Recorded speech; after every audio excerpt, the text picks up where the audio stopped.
November 1943. The 8th Air Force stood at a precipice. The preceding month, tragically labeled Black October, had exacted a brutal toll. Earlier raids, particularly against Schweinfurt, had left crews emotionally exhausted. Their morale was profoundly shaken, their courage tested beyond description. Navigator David McCarthy recalled the pervasive fear, a sentiment his wife was shielded from, even from the constant news requests.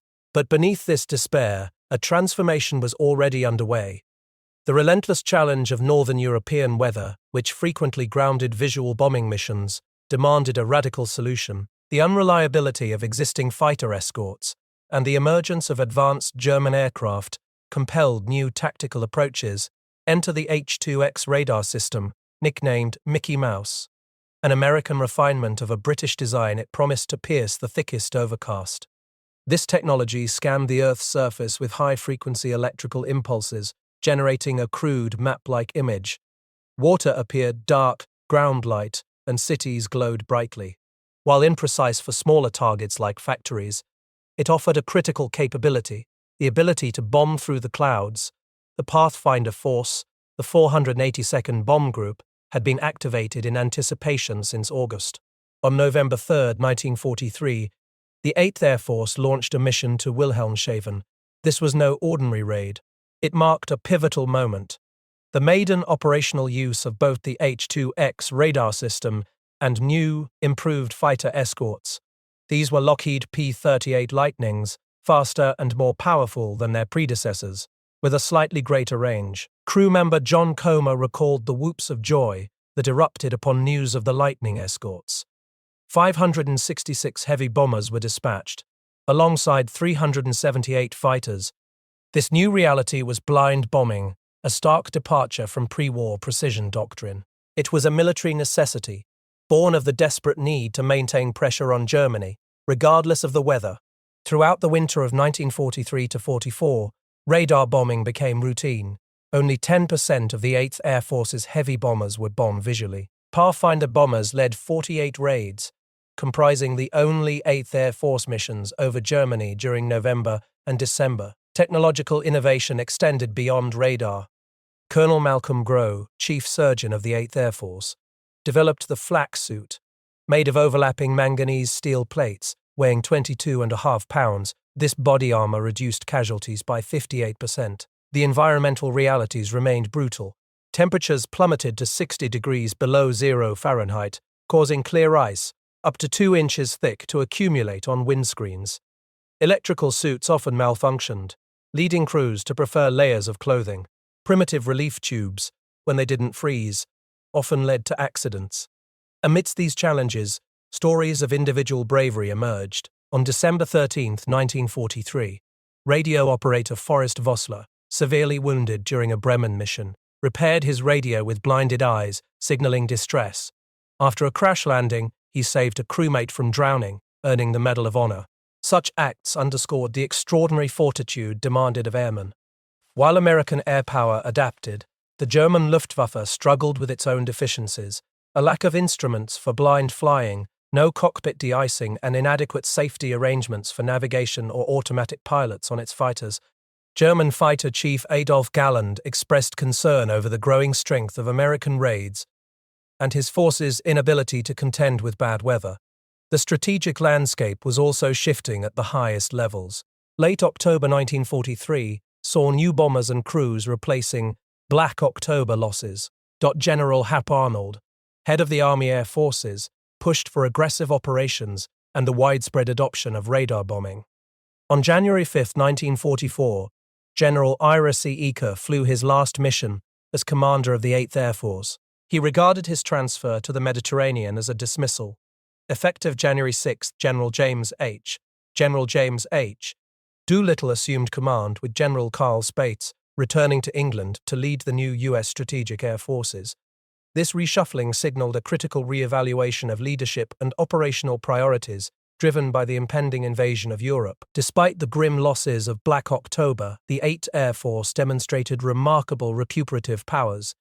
Their ability to sustain operations, even through the winter weather, kept German defenses engaged. This attritional pressure, combined with German industrial mismanagement, and a commitment to craft over mass production began to take its toll. While Germany produced 40,000 aircraft in 1944, the United States produced 96,000. Allied total aircraft production outpaced Germany's by 400%. The notion that the 8th Air Force was nearly defeated after Schweinfurt II is challenged by this rapid adaptation. Even as radar bombing proved less precise, it was a critical military necessity. The strategic pressure and the growing strength of American raids deeply concerned German air commanders. Air power, through relentless pressure and technological advancement, was fast becoming a decisive factor in the war. January 1944, the command of the 8th Air Force now rested with General James H. Doolittle. His appointment marked a critical turning point in the air war against Germany, driven by strategic imperatives. General Hap Arnold, head of the Army Air Forces, sought to ensure American air power would be recognized as decisive, bolstering its position for post-war influence and the establishment of an independent air force. This ambition led to a proactive promotion of leaders like Doolittle and General Karl Spaatz, even if it meant the effective dismissal of General Ira C. Eaker. Eaker was notified by a coldly worded cable, a humiliation akin to a pitcher sent to the showers during a World Series game. Doolittle inherited a formidable force, 26 heavy bombardment groups and 16 fighter groups capable of dispatching a fleet of 600 planes, yet the scale of attrition was staggering. In the previous 6 months, the 8th had lost 64 out of every 100 crews.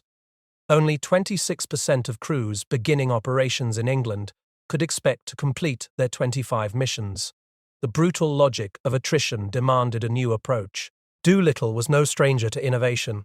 His technical background was considerable. He had developed high-octane fuel and pioneered instrument, or blind, flying, executing the first blind landing in 1929. His command philosophy was immediate and decisive. He famously replaced the sign that read, "The first duty of the 8th Air Force fighters is to bring the bombers back alive," with a bold new directive. The first duty of the 8th Air Force is to destroy German fighters. German fighter chief Adolf Galland would later concede that the day the 8th Air Force's fighters went on the offensive was the day Germany lost the air war. This shift in strategy coincided with a crucial technological advancement: the full integration of the P-51 Mustang, initially thought unsuitable for high-altitude combat. Its modification with the powerful Merlin 61 engine transformed it into the long-range fighter that everyone in the 8th had been waiting for. It fundamentally altered the fighter escort dynamic. The cost of engagement remained high. On January 11th, during the Oschersleben mission, bombers proceeded despite recall orders. The aftermath saw 60 bombers strewn over the snow-covered landscape of the Reich. Yet, amidst this devastation, individual heroism shone through. Major James H. Howard, a lone P-51 Mustang pilot, confronted at least 30 single-engine German fighters during that same Oschersleben raid, earning him the Medal of Honor. Such actions foreshadowed a growing, if costly, American air superiority. The culmination of this new offensive doctrine and the Mustang's capabilities was Operation Argument, better known as Big Week. This sustained offensive campaign, planned as a continuous coordinated strike by the 8th and 15th Air Forces and Arthur Harris's Bomber Command, aimed to annihilate the Luftwaffe. Over 1,000 bombers and almost 900 fighters were assembled. Galland anticipated mass against mass. Big Week, despite initial setbacks, demonstrated the growing effectiveness of the new strategy and the Mustang's role in achieving air supremacy. The combined efforts under Doolittle, fueled by the Mustang, would ultimately lead to the destruction of the Luftwaffe's offensive capabilities, enabling Allied ground operations and shaping post-war air power narratives, ensuring American contributions were recognized as decisive. The aggressive offensive tactics and the P-51's dominance began to instill fear and erode the Luftwaffe's morale. February 1944. With new leadership and new capabilities, the stage was set for a decisive blow. Operation Argument, better known as Big Week. This campaign was born of strategic necessity. Earlier American daylight bombing efforts had failed to inflict critical damage on key German war industries, such as submarine facilities and ball-bearing production, raising doubts about their efficacy. Colonel C. doubts about their efficacy. Glenn Williamson, a co-architect of Operation Argument, articulated the underlying strategy. to mirror Sun Tzu's principle, using Germany's strengths against them, their robust industrial infrastructure, while a source of defensive might, also presented a vulnerable target, forcing an attritional battle. The 8th Air Force now felt confident it could win. The original plan for argument, conceived by General Anderson in October 1943, had been overly ambitious, projecting losses of up to 2/3 of his crews and 200 bombers on the first day. But the advent of long-range fighters, particularly the P-51 Mustangs and Thunderbolts, equipped with 150-gallon belly tanks, transformed it into a viable twin-pronged offensive machine. The success of such an operation, however, hinged on a notoriously unreliable factor: clear weather. Crucially, Irving P. Crick, an eccentric Caltech meteorologist who also served fruit growers and Hollywood studios, issued a forecast on February 18, 1944, promising prolonged clear skies over Germany. On February 20, 1944, despite conflicting weather reports and the dire risks involved, General Karl Spaatz, commander of the 8th Air Force, made the crucial decision to proceed. His command, "Let 'em go," this marked the beginning of a decisive air campaign. General Doolittle's tactical shift to unleash the escorts further transformed the air battle. No longer were fighters solely to loiter above bombers. They were to actively engage German aircraft, leading to devastating surprises for the Luftwaffe. Hubschemke's Wolfpack, a convoy of 800 fighters equipped with extended-range tanks, led the way. Big Week saw 10,000 tons of explosives dropped on 18 German airframe and ball-bearing manufacturing centers, a tonnage equaling the 8th Air Force's entire first year of operations. The cost was immense. The 8th Air Force lost at least 226 heavy bombers over the Reich, nearly 20% of its available force in 5 days. But the impact on the Luftwaffe was devastating. Over 153 German fighters were lost on the first day alone. In total, over a third of their single-engine fighters and 18% of their fighter pilots were lost. Individual acts of extraordinary bravery were commonplace. Lieutenant William R. Lawley earned the Medal of Honor for piloting a severely damaged B-17 back to England, saving his wounded crew. Sergeant Archibald Mathis and Lieutenant Walter E. Trumper were posthumously awarded the Medal of Honor for their heroic efforts to save a crippled B-17 and its crew after the pilots were incapacitated. Germany responded with rapid industrial dispersal, managed by Albert Speer's expert Carl Otto Soll. Smaller, hidden plants began producing more fighter planes per month by late 1944. However, this reliance on dispersal ultimately proved inefficient and susceptible to disruptions of its vulnerable transportation network. The strategic pressure was profound. Hermann Göring's earlier pledge that not a single enemy bomb would drop on the sacred soil of the capital was broken. He would later reflect on a decisive shift in air power. "The first time your bombers came over Hanover, escorted by fighters, I began to be worried.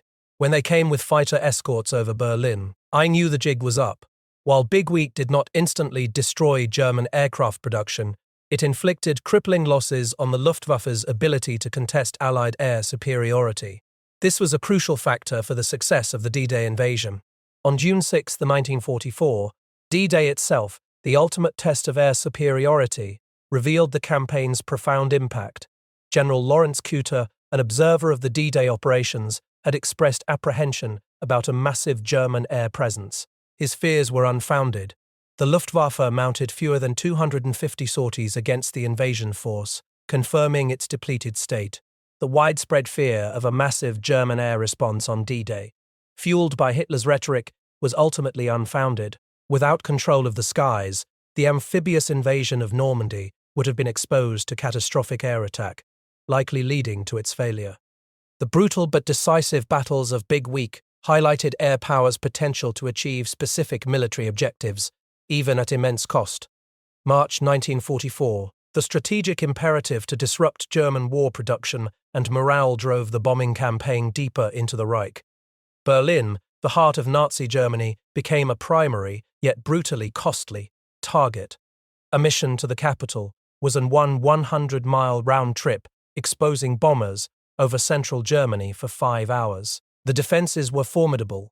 750 light and heavy flak guns, some firing ground to air rockets, described as white telephone poles with fire spewing out the tail end.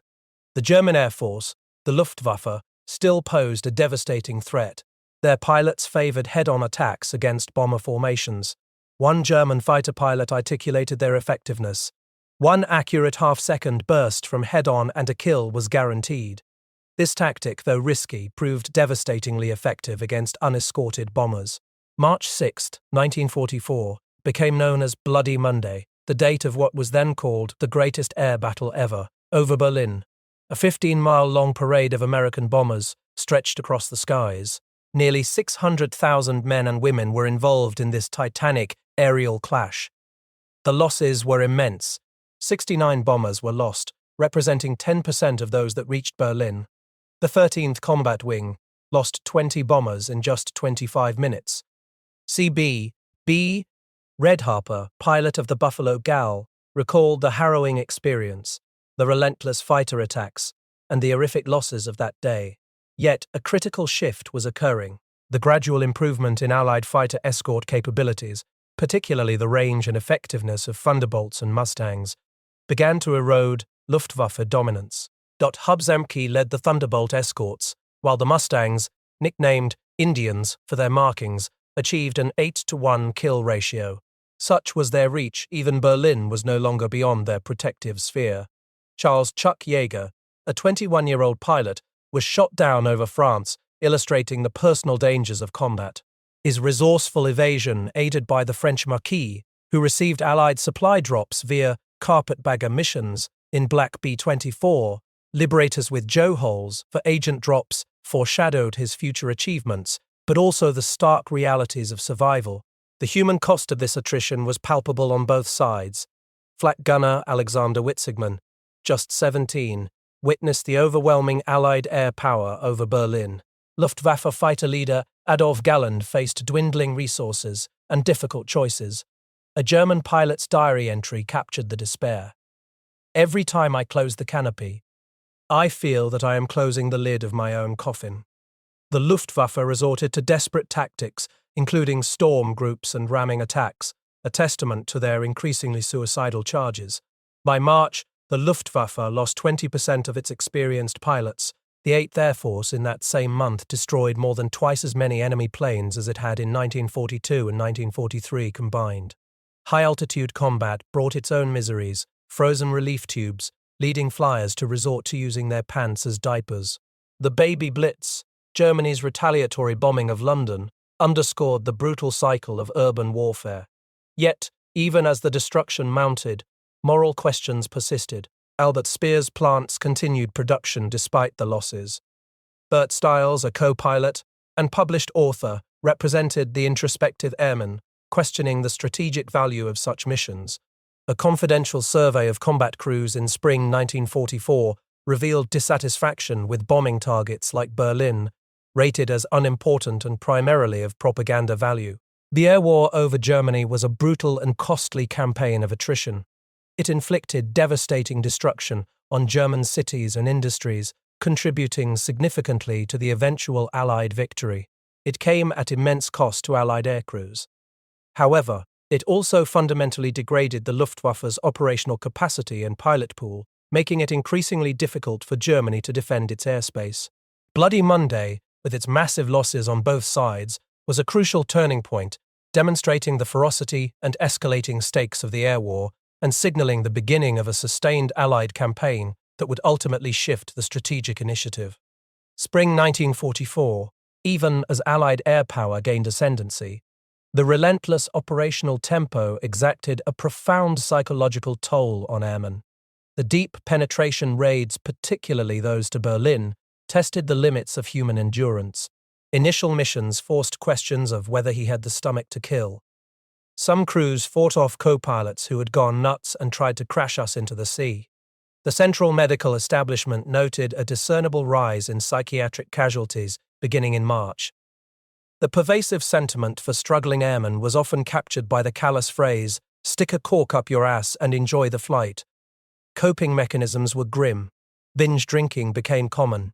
Radio gunner Ben Smith recounted flying while sick and vomiting, then heading straight to the pub, describing alcohol as a way to make our existence bearable.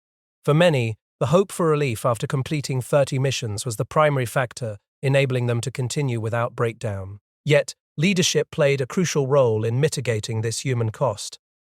Hollywood idol Major James Maitland Stewart, now a squadron commander, brought cool, measured leadership and quiet authenticity to his men. Working with Colonel Ramsey D. Potts, Jr., the 53rd Bomb Group, Stewart's 20 combat missions saw not a single man lost to enemy fire or mental breakdown. Similarly, Rosie Rosenthal, another squadron commander, restored morale and efficiency to his 350th Bomb Squadron by appealing to pride and respect, emphasizing group loyalty.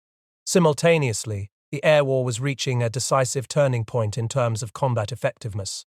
Fighter pilots flew 20 and more missions a month between March and May. By mid-1943, the Luftwaffe was forced to rely on cadets with a mere 100 to 150 hours of flying time, a stark contrast to Allied pilots who possessed 325 to 400 hours of experience. This disparity in training and experience critically weakened Germany's combat capability. Allied fighter pilots, now increasingly experienced, operated superior aircraft and employed more effective tactics. Captain Don Salvatore Gentiel, hailed as a one-man air force, became an ace of aces contender. His exploits featured in newsreels and newspapers, underscoring the growing dominance. Hobzemke, leader of the 56th Fighter Group, known for his pugnacity, focused on group performance over individual scoring. Don Blakesley commanded far-ranging Mustangs, his group becoming known as the Blakesley WAF for their effectiveness. Aggressive tactics included bouncing enemy fighters from above and highly dangerous strafing missions, flying 10 feet above the ground at speeds up to 450 miles an hour. These operations, though perilous, was instrumental in degrading the Luftwaffe. The impending D-Day invasion necessitated a cohesive air strategy. Two main proposals emerged: Professor Solly Zuckerman's transportation plan, which targeted German railroad marshalling yards and repair shops to disrupt reinforcements, and General Karl Spaetz's oil plan, aimed at crippling Germany's gasoline production. Air Chief Marshal Arthur Harris, head of RAF Bomber Command, initially opposed the transportation plan, preferring to bomb Germany directly. Winston Churchill, too, was initially concerned about civilian casualties from bombing French and Belgian urban areas. The debate was resolved by General Dwight D.A. Eisenhower, who forcefully asserted command over all Allied air forces on April 14th. His primary concern was the immediate success of the invasion. In early May, President Roosevelt's letter helped persuade Churchill to support the bombing initiative. The transportation plan was adopted. This strategic decision, prioritizing the crippling of German logistical capabilities, directly impacted their ability to reinforce Normandy. By May 1945, the Luftwaffe had lost air superiority over continental Europe, a consequence of these great battles for air ascendancy fought throughout March and May 1944. The decline of the Luftwaffe directly enabled the success of the D-Day invasion, a critical outcome shaped by strategic technological shifts, effective leadership, and the immense, though often managed, human cost. May 1944. With D-Day looming, the strategic application of Allied air power became the subject of intense debate. American bomber barons like General Karl Spaatz advocated for a sustained strategic bombing campaign against Germany's oil and industrial heartland. Allied leadership, however, prioritized immediate invasion support. Air Chief Marshal Sir Arthur Tedder, haunted by past disastrous bomber command raids on oil targets, expressed deep skepticism, stating, "We have been led up the garden path before." General Dwight D. Eisenhower, ever the pragmatist, ruled against immediate large-scale oil bombing at a crucial March 25th meeting. His primary concern was the initial 6 weeks of Operation Overlord, securing the landings and sustaining the armies. Spaatz, however, remained persistent, believing oil bombing to be the fatal flaw of the German war effort. Though General Frederick Anderson conceded that air attacks on oil could not guarantee an appreciable effect during Overlord's initial stages, Spaatz felt great attractions from the concessions made to his plan. Colonel Richard Doyley confirmed Spaatz would have complied with any order from Eisenhower, even to drop his bombs in the Arctic Ocean on D-Day. A decisive turning point came on May 12. Doolittle's raid on synthetic oil plants in central Germany proved devastatingly effective. 46 bombers were lost, but over 60 German fighters were also destroyed. Albert Speer, Germany's Minister of Armaments, acknowledged the raid struck at one of our weakest points and warned of an impending fuel crisis. Further twin blows on May 28th and 29th halved German oil production. Simultaneously, the transportation plan had taken effect. 71,000 tons of bombs were dropped on the French railway system, achieving a near-complete dismemberment of the network.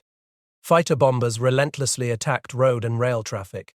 This fundamentally crippled German reinforcement capabilities, stranding vital reserves far from the invasion beaches.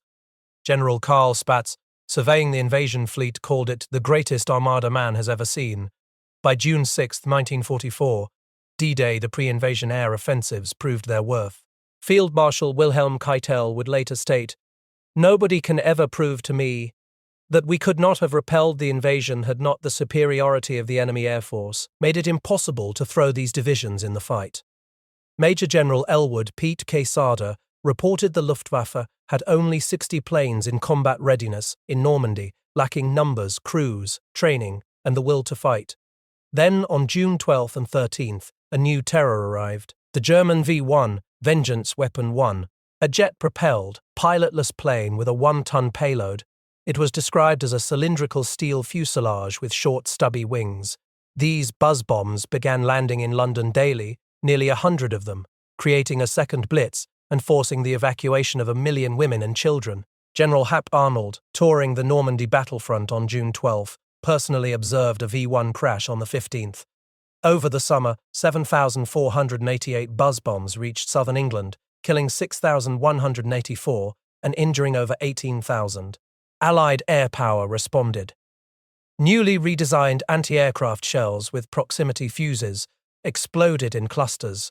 British pilots employed a daring tactic of wingtip tipping to disable V-1s. The American Aphrodite drone program, using Weary Willies, worn-out flying fortresses filled with 20,000 pounds of nitrostarch and napalm, remotely controlled by motherships, foreshadowed the future development of cruise missiles. This period underscored the immense sacrifice of airmen. In the 5-month battle for air supremacy before D-Day, 2,600 heavy bombers and 980 fighter planes were lost. American air forces in Europe suffered 18,000 combat deaths.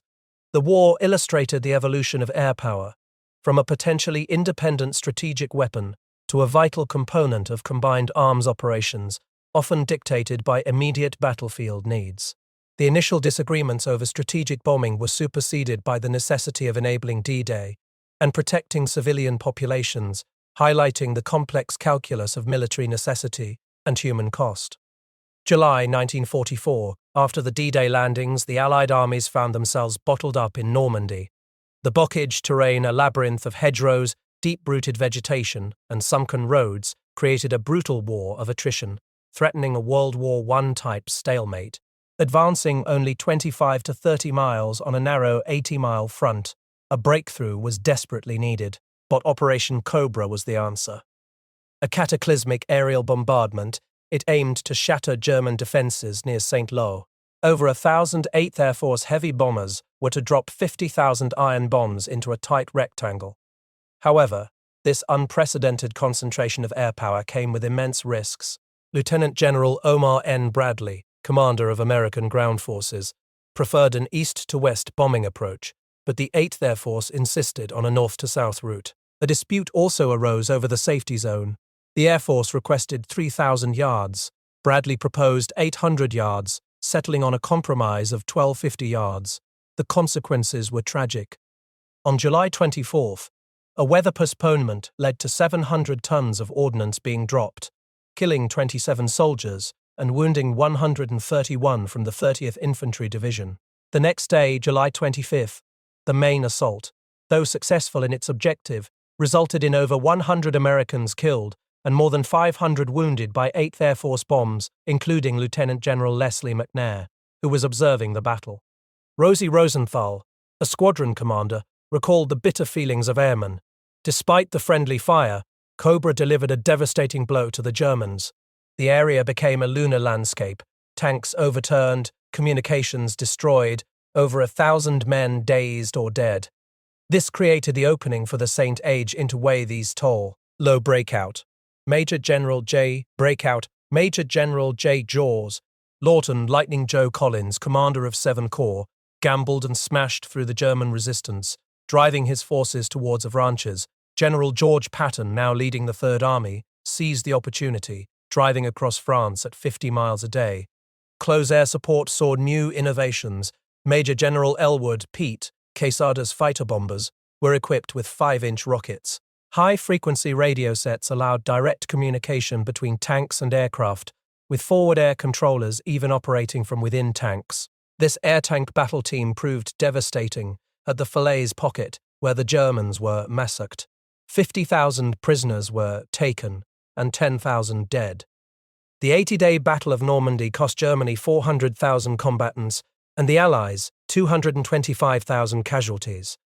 100 days after D-Day, Allied armies faced Germany's West Wall, the Siegfried Line. While the Normandy campaign raged, another costly misdirection was unfolding, the V-weapon campaign. Initial Allied focus was on heavily fortified rocket sites across the Channel, protected by ferroconcrete domes. These were believed to be the primary threat.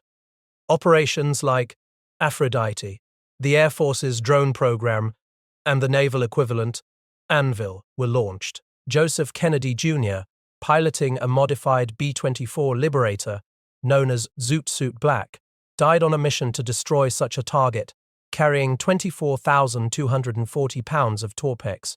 Yet, intelligence proved tragically flawed. These rocket sites were, in fact, abandoned decoys, eventually destroyed by British 12,000-pound Tallboys bombs, not active threats. The crossbow campaign concentrated on these sites of scant consequence, costing 2,000 aircrew and 400 bombers. Ultimately, it was Field Marshal Montgomery's ground forces that broke out and destroyed the actual mobile V-1 launching sites in France, ending the raids on London.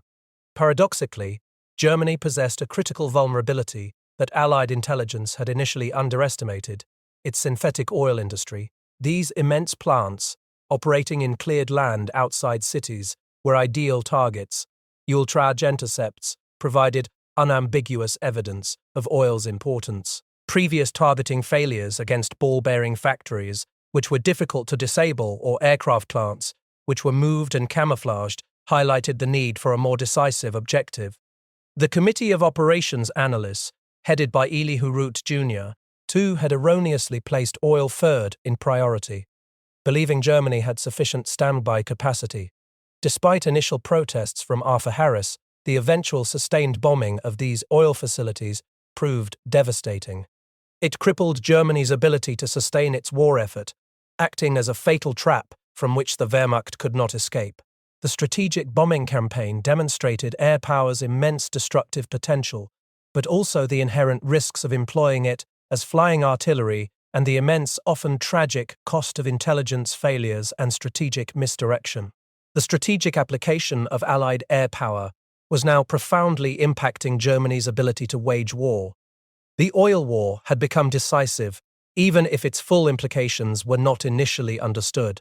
Germany, reliant on coal for 90% of its energy, saw its military run on oil. Indigenous fields supplied only 7% of its needs. Ploiești, Romania, provided almost 60% of Germany's oil imports until mid-August 1944, when it was neutralized by the Red Army and 15th Air Force. By the eve of the American offensive, Germany's massive synthetic oil industry, a feat of chemical alchemy converting abundant coal into fuel, produced almost 3/4 of its liquid fuel needs.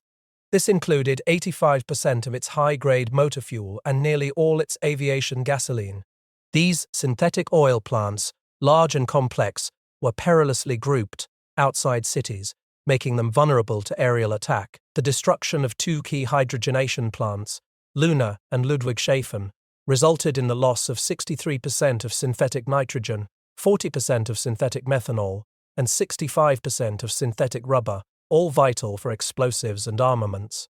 Lona, the Reich's second-largest synthetic oil plant, employed 35,000 workers, 10,000 of whom were prisoners and slave labor, between May 1944, and April 1945, 6,630 American bombers attacked Luna alone. The defense of these critical targets was ferocious. Luna was protected by the densest flak field in the world, comprising over 13,200 heavy anti-aircraft guns by late 1944.